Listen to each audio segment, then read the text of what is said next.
Hey Phoenixes, Daniela of Redesign Your Life, taking a quick break between sessions today to chat with you.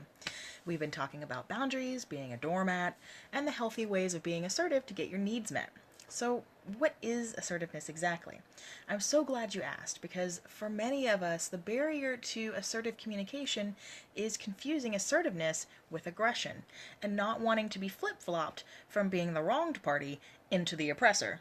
And many who resist having to respect your boundaries will attempt to reel you back in by proclaiming that you're being aggressive or taking exception to what they're saying, even when you're just standing up for yourself. I've had this happen to me with the narcissist roommate, naysayer, controlled family members. My best friend has dealt with this with her ex-husband, and of course many of my clients, and no doubt all of you at one time or another. It's actually called gaslighting. It's a real thing. It's not cool. And it's a real stopper and blocker to women in particular, feeling like we can stand up for ourselves. Assertiveness is not lashing out in anger. It's not yelling. It's not nagging. It's not ripping. It's not arguing. It's not letting irritations and hurts build up and then dumping them out all at once, like verbal vomiting or venting or whatever you like to call it. Assertive communication respects you and other people. It clearly, directly, and respectfully communicates your thoughts, feelings, and needs. So here are some tips for practicing assertive communication, because it does take a little bit of practice. So you're going to want to check in with yourself regularly to find out what you're feeling and what you need. You can't ask for what you want if you don't know what it is. I've dealt with that a lot. Prepare for those difficult conversations. You want to plan and practice what you want to say and how you're going to say it. Sometimes doing it in the shower or writing a script can be a helpful preparation.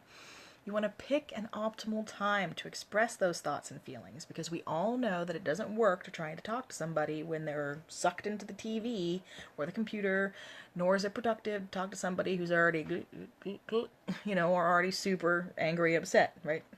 So you have to ask for what you want. You have to be clear and direct and asking for your needs to be met. We often make the hugest mistake, and myself included, of expecting people to just know what we want.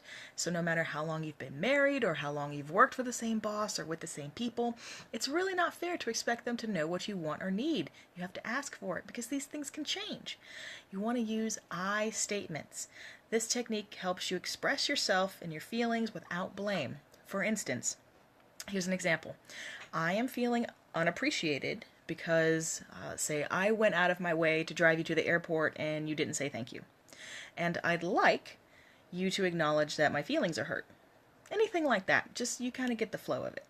Respectful communication also isn't just about asking for what you need. It also requires active listening to understand the other person's point of view and what they might need to give you what you need. Assertiveness is a skill, and I promise that the more you practice, the better at it you'll get. So why should you even bother trying to practice this scary, uncomfortable thing called assertive communication? Assertive communication promotes respect. Not respect passive behavior. They don't. You know that. Doormat behavior. They don't. They respect people who stand up for themselves and ask for what they want or need while also respecting others. Assertiveness also increases your self-respect because you'll feel good about yourself when your values and your feelings and your needs get met rather than just ignoring them. Assertive communication also, of course, increases the chances of your needs getting met because, like we said before, you can't expect people to know what you're thinking. We're not all psychic all the time, right? Assertiveness also increases relationship satisfaction, and I can really tout to this one because you're being authentic and creating balance in the relationship. Quality relationships, as you know, take both people's needs into account. And it's not just one person giving and the other, Also dealing again with the mind reader thing. Your significant other can't fulfill a need they don't know that you have. So then, of course, the question comes up to me all the time is, won't other people be upset when you increase your assertiveness? Well, they might. They just need time and practice themselves to adjust.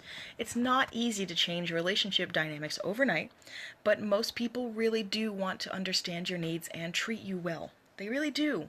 So you got to give them a chance to meet your needs. And if they can't, that's the kind of information that will inform the relationship you have going forward. And don't let your fear of loss stop you. You are worthy of love, appreciation, and your needs being met to the best of other people's abilities. You are. So thank you so much for tuning into this little rant chat before my next appointment. I hope you found some much needed reassurance and actionable steps that you can take the next time you find yourself in one of these situations. As always, if you'd like more information or a more in-depth personal conversation about this or any topic and how you can utilize the healthy coping mechanisms to redesign your life's experience, we can schedule a time for us to chat, just like this.